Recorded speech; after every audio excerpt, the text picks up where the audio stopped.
Hello everyone, कैसे हैं आप लोग। आशा करती हूँ अच्छे होंगे, स्वस्थ होंगे और अपनी तैयारी अच्छे से कर रहे होंगे दोस्तों। तो दोस्तों आज हम लोग बात करने वाले हैं पंजाब नेशनल बैंक में जो वैकेंसी आई उसके बारे में बात करने वाले हैं। तो वीडियो के एंड तक ज़रूर देखिएगा, ठीक है।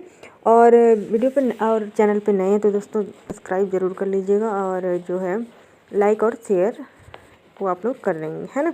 इसके बाद बात करें इसको जो है पंजाब नेशनल बैंक में जो है नई भर्ती आई है दोस्तों, उसके बारे में बात करते हैं। तो ऑनलाइन पंजीकरण की आरंभिक तिथि 7/2 से शुरू हो चुकी थी, यानी कि 7 फरवरी से शुरू हो चुकी थी। और पंजीकरण की यानी कि रजिस्ट्रेशन की अंतिम तिथि है दोस्तों वो आपके जो है 25/2 यानी कि 25 फरवरी दूसरा महीना यानी कि फरवरी 2024 तक है, ठीक है ना। और ऑनलाइन परीक्षा की संभावित तिथि यानी परीक्षा भी हो जाएगी, आपकी संभावित तिथि भी जारी कर दी गई है आपका अप्रैल या मार्च में, ठीक है ना। पद की नाम की बात करें तो दोस्तों पोस्ट कोड जो है वो 01 है, ऋण अधिकारी ऋण, ठीक है ना। JMCS ग्रेड स्केल ये होगा आपका। रिक्तियों की संख्या 1000, पूरे 1000 कम नहीं है दोस्तों किसी भी पंजाब नेशनल बैंक में किसी यानी कि जो है ये आपके जो संख्या है रिक्तियों की संख्या कम नहीं है, ठीक है ना। और दूसरी की बात करें प्रबंधक फॉरेक्स पे निकली है। प्रबंधक की फॉरेक्स की 15 जो है सीटें हैं, रिक्त हैं। इसके बाद प्रबंधक साइबर सुरक्षा है दोस्तों, इसमें 5 सीटें हैं।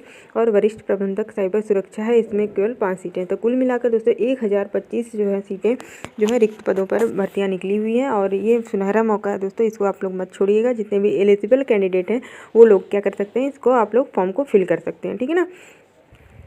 और साथ ही बात करें तो बैंक में ये बहुत ही अच्छा मौका है दोस्तों। बहुत सारे लोग जो है बैंक में जॉब करना चाहते हैं। मतलब एक अच्छे आरामदायक जॉब होती है जो कि बस दिन भर AC में बैठिए, आराम से काम करते रहिए कंप्यूटर पे, ये काम होता है। और जितने भी डिटेल्स हैं ये सारी चीज़ें फिल करिए। तो सबसे बढ़िया जॉब है जहाँ तक देखा जाए टीचर्स के बाद, वो है आपकी बैंक की जॉब, है ना।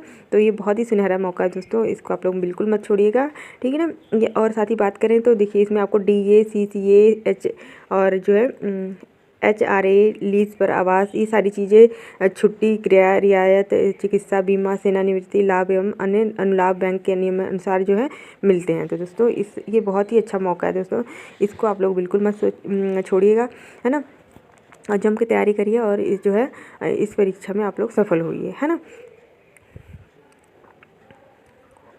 और पंजाब नेशनल बैंक में 1025 विशेषज्ञ अधिकारियों की भर्ती की बात करें तो दोस्तों उसमें जो है देखिए इसमें रिक्तियों और आरक्षित रिक्तियों की संख्या अस्थायी है और बैंक की वास्तविक आवश्यकता के अनुसार भिन्न हो सकती है। यानी कि जो है बैंक के जो बैंक है उसके अनुसार आप लोग की कम या ज़्यादा भी हो सकती है, यानी कि, है ना। इसमें कमी भी आरक्षण में आरक्षित रिक्तियों की कमी भी शामिल है।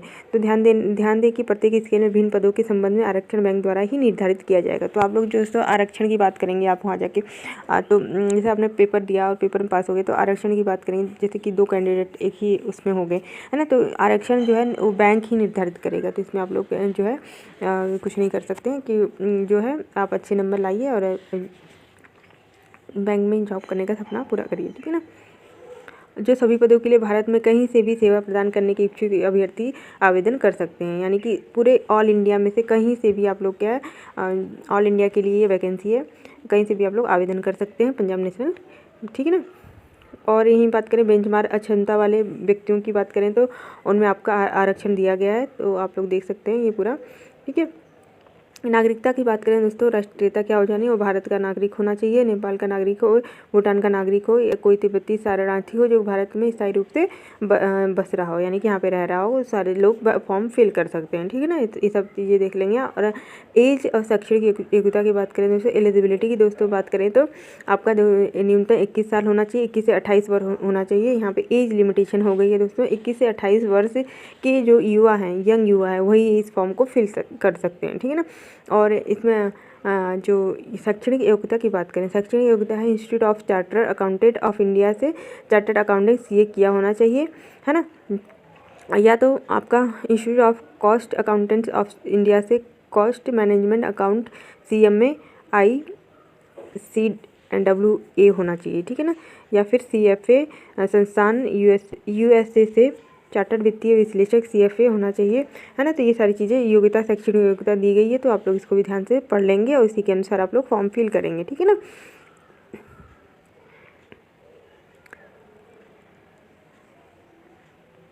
और यहाँ पे अब एक्सपीरियंस दोस्तों एक्सपीरियंस तो नहीं मांगा गया है, लेकिन अगर वांछनीय होता बैंक की वित्तीय संस्थाओं में कार्य का अनुभव भी मांगा जा सकता है, ठीक है ना।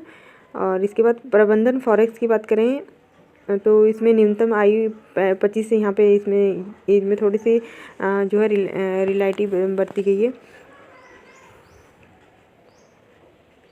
तो प्रबंधक फॉरेस्ट की बात करें दोस्तों, यहाँ पे थोड़ा सा एज में थोड़ा सा आपको देखने को मिल सकता है कि 25 से 35 वर्ष दिया गया है ना। और इसमें 25 से 35 वर्ष की युवा जो है भर सकते हैं फॉर्म को। और इसमें एलिजिबिलिटी की बात करें तो दोस्तों सरकारी निकाय से AICTE UGC द्वारा मान्यता प्राप्त किसी भी महाविद्यालय से विश्वविद्यालय से 60% अंकों के साथ क्या होना चाहिए, आपका वित्त में अंतर्राष्ट्रीय व्यापार में विशेष MBA होना चाहिए, है ना। PGDM में समकक्ष ये सारी चीज़ें होनी चाहिए, ठीक है ना। और वांछनीय ये कुछ नहीं होना चाहिए, मतलब कि कोई भी नहीं है, लेकिन अनिवार्य रूप से कोई नहीं, लेकिन वांछनीय आप की हैं तो बहुत बढ़िया है, उनको ही वरीयता दी जाएगी, ठीक है ना। और अनुभव इसमें एक्सपीरियंस मांगा गया है दोस्तों 2 वर्ष का, ठीक है ना। किसी अधिकारी के रूप में आपने न्यूनतम एक्सपीरियंस किया हो, वो लोग भी इसमें फॉर्म को फिल कर सकते हैं। इसके बाद प्रबंधक साइबर सुरक्षा की बात करें दोस्तों तो 25 से 35 वर्ष इसकी जो है एज लिमिट है ना। 25 वर्ष की युवा और 35 वर्ष तक के युवा जो है इस फॉर्म को फिल कर सकते हैं। इसके बाद सरकारी निकाय जो इसमें से UGC द्वारा मान्यता प्राप्त ये सारे महाविद्यालय जो है विश्वविद्यालय से ग्रेड 60% के अंक के साथ जो है प्रौद्योगिकी इलेक्ट्रॉनिक्स या कम्युनिकेशन इंजीनियरिंग में BE और BTech वाले भी अभ्यर्थी इसको क्या कर सकते हैं, फॉर्म को फिल कर सकते हैं, ठीक है। और ये आप लोग देख लीजिएगा, ठीक है। अब वरिष्ठ प्रबंधक साइबर सुरक्षा इसके बारे में पूरी डिटेल दी हुई है दोस्तों, आप लोग ये सब देख लीजिएगा, ठीक है। तो ये बहुत सारी चीज़ें हैं दोस्तों, ये वीडियो की बहुत ज़्यादा लंबी हो जाएगी, इस वजह से मैं आप लोगों को ये दिखा देती हूँ, सिर्फ आप लोग इसको पढ़ लीजिएगा। देखिए उपयुक्त, और यहाँ पे इम्पोर्टेंट नोट लिखा हुआ वो भी मैं बता दूँ दोस्तों कि उपयुक्त मानदंड है जहाँ शैक्षणिक योग्यता के लिए रूप में MBA PGDM या समकक्ष उल्लेख किया गया है, निम्नलिखित निर्देशानुसार ही लागू होंगे, ठीक है ना। तो MBA वाले छात्र हैं, जो PGDM में वाले छात्र हैं, वो पाठ्यक्रम 2 वर्ष की अवधि का होना चाहिए, है ना। पूर्णकालिक होना चाहिए उनका, पत्राचार अंशकालिक दूरस्थ माध्यम से पूरे किए पाठ्यक्रम का विचार नहीं किया जाएगा। यानी कि जो ऑनलाइन वाले बच्चे हैं, जिन्होंने ऑनलाइन या फिर ओपन बोर्ड से किया है, तो उनको मान्यता नहीं दी जाएगी, है ना। तो ये बात आप लोग ध्यान से पढ़ लीजिएगा, ठीक है। और इसके बाद बात करें कि तो MBA या PGDM में या समकक्ष में से 2 वर्ष से अधिक विशेषता एवं सामान्य MBA PGDM में समकक्ष वाले अभ्यर्थी आवेदन के पात्र नहीं होंगे, है ना। ये सारी चीज़ें दी गई है, तो इसको आप लोग अच्छे से पढ़ लेंगे। इसके बाद ही आप लोग क्या है और जो एप्लीकेशन फॉर्म को फिल करेंगे, ओके। यहीं पे महत्वपूर्ण नोट दिया गया है दोस्तों कि पदों के लिए निर्धारित शैक्षिक योग्यता का स्तर न्यूनतम है। उम्मीदवारों के पास पंजीकरण की अंतिम तिथि अर्थात 25/2/2024 को उपयुक्त योग्यता प्रमाणन शैक्षिक योग्यता और अनुभव अवश्य होना चाहिए। आपको मतलब कि पेंडिंग नहीं होना चाहिए, प्रोविजनल नहीं होना चाहिए, ठीक है ना। ये पूरा आप लोगों के पास डेटा होगा तभी आप लोग इस फॉर्म को फिल कर पाएंगे, ठीक है ना। अभ्यर्थी को विशेष रूप से ऑनलाइन आवेदन में स्नातक स्नातकोत्तर डिप्लोमा में प्राप्त प्रतिशत को निकटतम 2 तक परिकलित करना होगा, है ना। यानी कि जो 60% दे रखा था, तो उसमें आपको क्या है, यानी कि 60% से अबव ही मार्क्स होने चाहिए, ओके।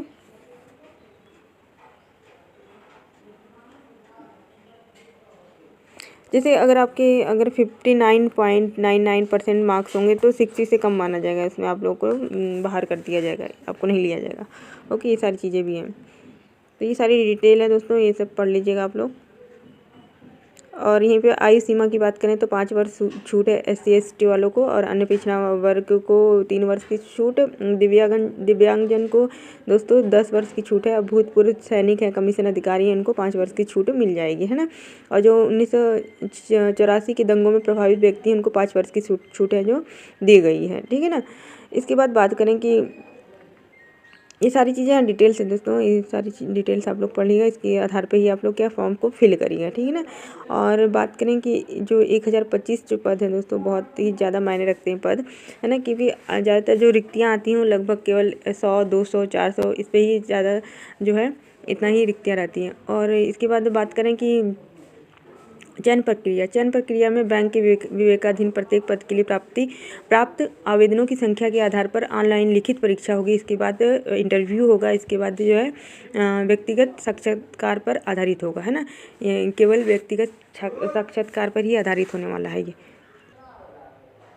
और दोस्तों बात करें कि ऑनलाइन लिखित परीक्षा है, उसके लिए कौन कौन से क्या क्या पूछा जाएगा। तो परीक्षा में दोस्तों भाग 1 और 2 होगा, दोनों पार्ट 1 और 2 होगा, जिसमें कि तार्किक क्षमता, अंग्रेजी भाषा और मात्रात्मक अभिक्षमता पूछी जाएगी, जिसमें कि 25-25 क्वेश्चन होंगे। ठीक है, तार्किक क्षमता यानी कि जो रीजनिंग लेवल का क्वेश्चन होंगे उसमें 25 संख्या होगी, और क्वेश्चन की संख्या 25 होगी, अंग्रेजी भाषा में 25 होगी, और मात्रात्मक अभिक्षमता यानी कि मैथ वगैरह के जो क्वेश्चन होंगे दोस्तों उसमें 50 नंबर का आपका क्वेश्चन होगा, ठीक है ना।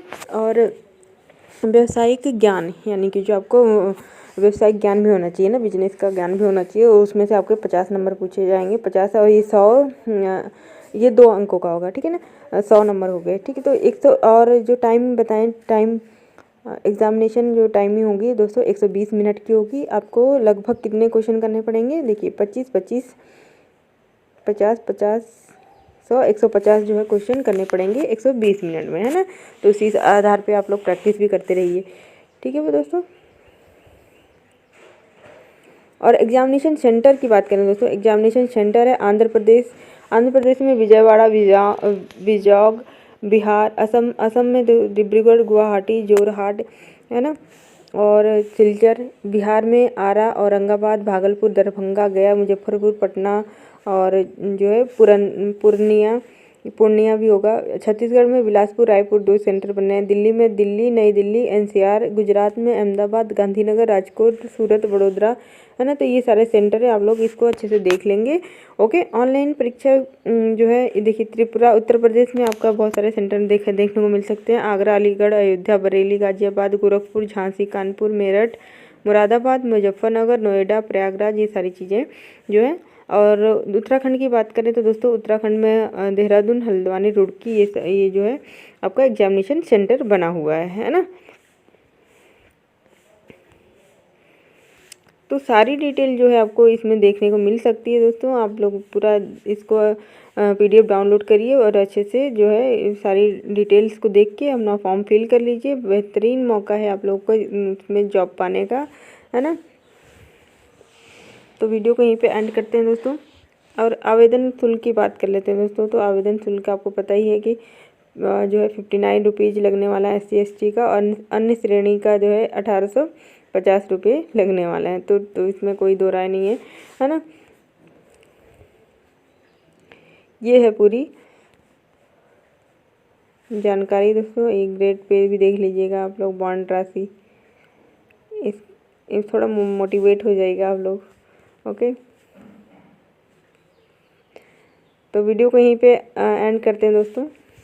बहुत ज़्यादा वीडियो बड़ी हो जाएगी, है ना, बोरिंग भी हो जाएगी थोड़ा सा।